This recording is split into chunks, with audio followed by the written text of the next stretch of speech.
안녕하세요. 깊이 있는 지식과 따뜻한 위로를 나누는 시간입니다. 오늘 우리는 성경의 한 구절을 통해 우리 신앙의 중심이 되시는 예수 그리스도가 어떤 분이신지, 그리고 그분이 하나님의 보좌 우편이라는 가장 영광스러운 자리에 앉으실 수밖에 없었는지에 대한 심오한 진리를 함께 탐구해보고자 합니다. 이 이야기가 여러분의 마음에 깊은 울림을 준다면 구독과 좋아요를 통해 이 은혜의 말씀을 더 많은 분들과 나눠주시길 부탁드립니다. 여러분의 작은 나눔이 누군가에게는 절실히 필요한 빛과 소망이 될 수 있습니다. 여러분의 삶에 하나님의 축복이 늘 함께 하시기를 기도합니다. 히브리서의 저자는 예수 그리스도를 그분께 합당한 가장 높은 자리로 올리고 동시에 우리 인간을 우리가 있어야 할 겸손한 자리로 이끌고자 하는 강한 열망을 가지고 있습니다. 그는 우리가 단지 우리의 죄를 깨끗하게 하는 것 때문에 예수님께 의존하는 것이 아니라는 사실을 깨닫기를 원합니다. 우리는 우리의 존재 그 자체를 예수님께 의존하고 있습니다. 도대체 무엇이 예수 그리스도를 이토록 특별하게 만들며 하나님의 보좌 우편에 앉으실 유일한 자격을 갖추게 하는 것일까요?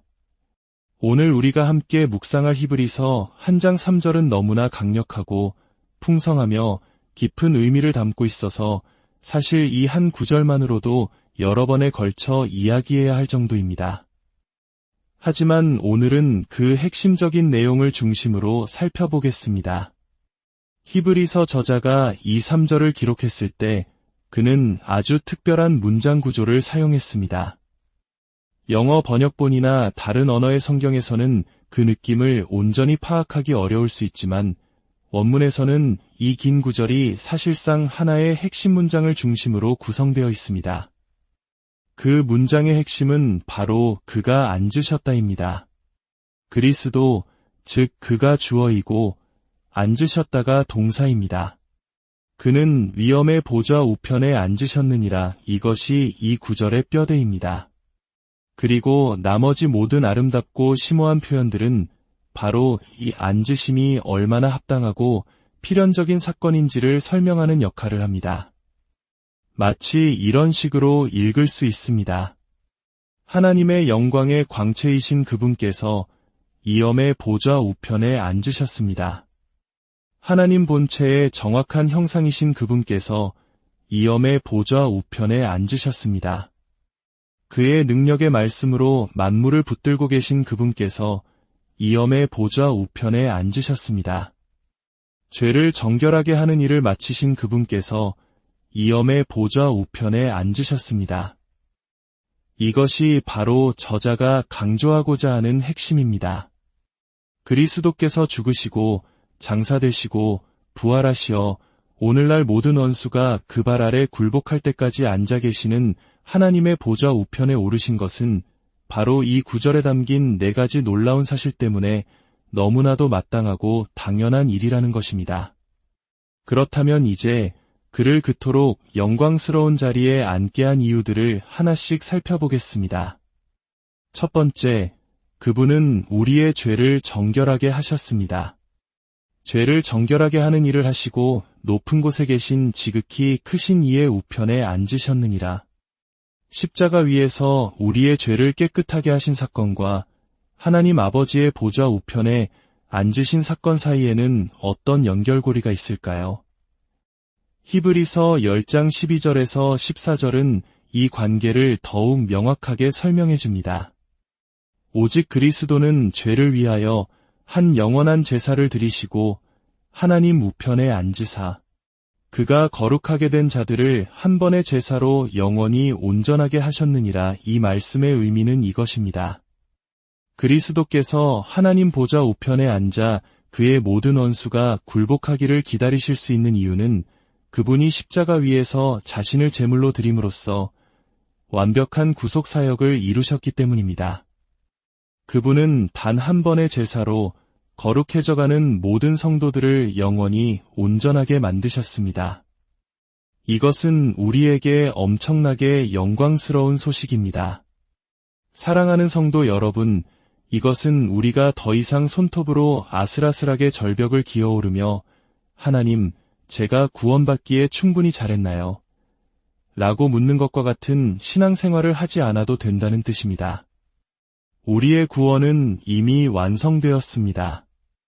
우리의 삶은 그리스도와 함께 하나님 안에 감추어져 있습니다. 그리스도 예수 안에 있는 자들에게는 모든 것이 끝났습니다. 우리가 그리스도 안에 있다는 증거는 바로 믿음이며 그 믿음으로 인해 여전히 우리 안에 죄와 싸우고 있다는 사실 그 자체입니다. 이것은 불완전한 우리 모두에게 너무나도 큰 복음입니다. 따라서 그리스도께서 이 염의 보좌 우편에 앉으신 첫 번째 이유는 자신을 들여 백성을 온전케 하신 그분의 사역이 완벽하고 완전하며 단번에 영원히 끝났기 때문입니다. 만약 당신이 그리스도 안에 있다면 그 완전함은 바로 당신의 것입니다. 두 번째, 그분은 능력의 말씀으로 만물을 붙들고 계십니다. 3절은 또한 이렇게 말합니다. 그의 능력의 말씀으로 만물을 붙드시고. 여러분, 이 9절에서 히브리서 저자는 갑자기 그리스도께서 이 우주 만물, 저 하늘의 구름과 태양, 우리가 딛고 선 이 땅, 그리고 우리 몸의 모든 세포 하나하나를 붙들고 계신다는 사실을 언급했을까요? 그 이유는 저자가 예수 그리스도를 그분의 합당한 자리로 높이고 우리 자신을 올바른 자리에 두려는 열망이 너무나 강하기 때문입니다.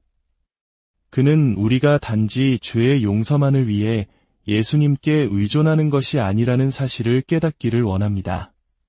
우리는 바로 지금 이 순간의 존재 자체를 그분께 의존하고 있습니다. 생각해 보십시오. 우리가 영원히 하나님을 누리는 것을 막는 두 가지 장애물이 있습니다. 하나는 용서받지 못한 죄이고 다른 하나는 존재의 소멸입니다. 만약 죄를 용서받지 못하면 우리에게는 심판만이 있을 뿐입니다. 만약 우리가 존재하지 않게 된다면 하나님을 누릴 수 없습니다. 우리가 영원히 하나님을 즐거워하기 위해서는 반드시 존재해야 하고 반드시 용서받아야 합니다. 그런데 오늘 본문은 우리가 이 두 가지 모두를 예수님께 빚지고 있다고 말합니다. 우리는 우리의 존재를 예수님께 빚지고 있으며 우리의 용서를 예수님께 빚지고 있습니다. 이것은 현대인들에게는 매우 낯선 개념일 수 있습니다. 우리는 눈에 보이고 만져지고 냄새 맡을 수 있는 것만이 진짜라고 생각하는 시대에 살고 있습니다. 과학적 방법론이 마치 우리의 신처럼 여겨지는 세상입니다. 하지만 성경의 세계관은 완전히 다릅니다. 이 강대상, 저 창문, 이 모든 것이 견고해 보이지만 사실은 아주 가느다란 실에 매달려 있는 것과 같습니다. 그리고 그것들을 존재하게 하는 것, 이 모든 물질의 분자들을 흩어지지 않게 붙들고 있는 것은 바로 예수님의 능력의 말씀입니다. 만약 예수님께서 존재하기를 멈춰라라고 말씀하시면 이 모든 것은 연기처럼 사라지는 것이 아니라 그냥 무가 될 것입니다. 바로 저 자신도 이 글을 읽는 여러분도 만약 예수님께서 매 순간 우리를 존재하도록 말씀하고 계시지 않는다면 우리는 그저 무일 뿐입니다. 이것이 성경이 말하는 현실입니다. 그는 능력의 말씀으로 만물을 붙드신다. 이 진리를 깨닫기 시작할 때 우리는 비로소 진정한 예배를 드릴 수 있습니다. 우리의 존재가 오늘 내가 가족과 함께 점심을 먹을 수 있다는 사실이 전적으로 오직 예수 그리스도께 달려있다는 것을 느낄 때 우리는 비로소 거룩함의 장엄함과 실제의 경이로움을 알게 됩니다. 우리는 태양을, 꽃을, 우리의 가족을 완전히 다른 시선으로 바라보게 될 것입니다. 모든 것이 하나님으로 가득 차 있음을 보게 될 것입니다. 마지막 세 번째, 그분은 하나님의 본질 그 자체이십니다. 3절의 시작 부분은 이렇게 말합니다. 이는 하나님의 영광의 광채시여 그 본체의 형상이시라. 이것은 앞서 살펴본 두 가지, 즉 죄를 정결케 하신 행위나 만물을 붙드시는 사역과는 다릅니다. 이것은 그분이 무엇을 하셨는가에 대한 것이 아니라 그분이 누구이신가에 대한 것입니다. 여기에는 두 가지 중요한 표현이 있습니다. 하나님의 영광의 광채, 그리고 그 본체의 정확한 형상. 예수님은 나를 본 자는 아버지를 보았다고 말씀하셨습니다. 사도 바울은 그는 보이지 아니하는 하나님의 형상이라고 했습니다. 그러나 하나님의 형상이라는 말을 오해할 수도 있습니다. 예를 들어 그림이 사람을 나타내는 것처럼 예수님이 하나님을 나타낸다고 생각한다면 그것은 틀린 생각입니다. 왕의 권위가 담긴 편지가 왕을 대표하는 것처럼 예수님이 하나님을 대표한다고 생각해도 그것 역시 틀린 생각입니다. 우리가 왜 그런 비유들이 완전히 부적절하다는 것을 알 수 있냐면 바로 첫 번째 표현 때문입니다. 성경은 그가 어떻게 하나님의 형상이 되시는지를 분명히 설명합니다. 그는 바로 하나님 영광의 광채이시기 때문에 하나님의 형상이십니다. 그는 빛이 광채를 통해 자신을 나타내는 것처럼 하나님을 나타내십니다. 태양과 그 빛의 관계를 한번 생각해 보십시오. 이것은 그림과 사람, 편지와 왕의 관계와는 근본적으로 다릅니다. 태양에서 뿜어져 나오는 광선은 태양과는 다른 별개의 존재가 아닙니다. 그것은 태양과 다른 본질을 가진 무언가가 아닙니다. 영광의 광채는 바로 그 영광 자체가 빛을 발하는 것입니다. 이것이 우리가 붙들어야 할 심오한 진리입니다. 그리스도는 하나님과 분리되어 하나님을 대표하는 존재가 아닙니다. 그분은 하나님이시면서 하나님을 나타내시는 하나님이십니다. 그분은 아버지 하나님께서 영광으로 흘러나와 또 다른 인격으로 서 계신 분이며 그 본질은 아버지와 동일한 신적 본질입니다. 이 신비로운 관계를 태양과 빛의 비유를 통해 네 가지로 정리해 볼 수 있습니다. 첫째, 태양이 존재하는 한 그 빛도 항상 존재합니다. 둘은 시간을 초월하여 함께 존재합니다. 마찬가지로 하나님 아버지가 계신 곳에 아들 예수님은 언제나 함께 계셨습니다. 아들은 영원 전부터 아버지와 함께 하신 분입니다.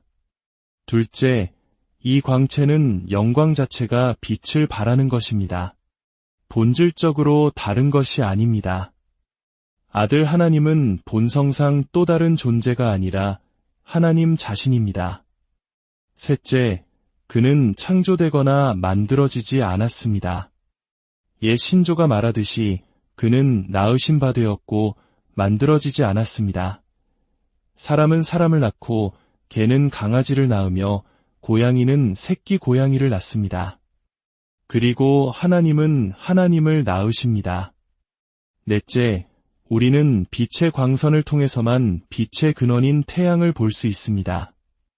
만약 우리가 태양을 직접 보려 한다면 우리의 눈은 멀어버릴 것입니다. 마찬가지로 죄인인 우리는 거룩하신 하나님을 직접 볼 수 없습니다. 우리에게는 중보자가 필요하며 그 중보자가 바로 아들 하나님이십니다. 예수 그리스도를 볼 때 우리는 하나님을 보는 것입니다. 그러므로 그분은 이엄의 보좌 우편에 앉으셨습니다. 말씀을 맺겠습니다. 오늘 저는 여러분께 예수 그리스도를 소개합니다. 우리가 이야기하고 있는 것은 어떤 사상이나 종교, 전통이 아닙니다. 우리는 살아계시고 영광스러우시며 다스리시는 하나님, 인격이신 예수 그리스도에 대해 이야기하고 있습니다. 그분은 바로 지금 이 자리에 살아계십니다. 그리고 그분을 영접하는 모든 사람과 관계 맺기를 원하십니다. 당신을 존재하게 하시는 분, 당신의 죄를 위해 자신을 내어주신 분, 그리고 당신이 하나님을 알 수 있도록 하나님의 영광 그 자체를 비추어 주시는 그분을 외면하시겠습니까? 여러분은 그분을 알 수 있습니다. 믿음으로, 소망으로 그분을 붙들 때 그분은 여러분의 것이 될 것입니다. 오늘 하루 여러분의 삶의 모든 순간에 그분의 평안과 은혜가 가득하기를, 그리고 만물을 붙드시는 그 능력의 손길이 여러분과 함께 하시기를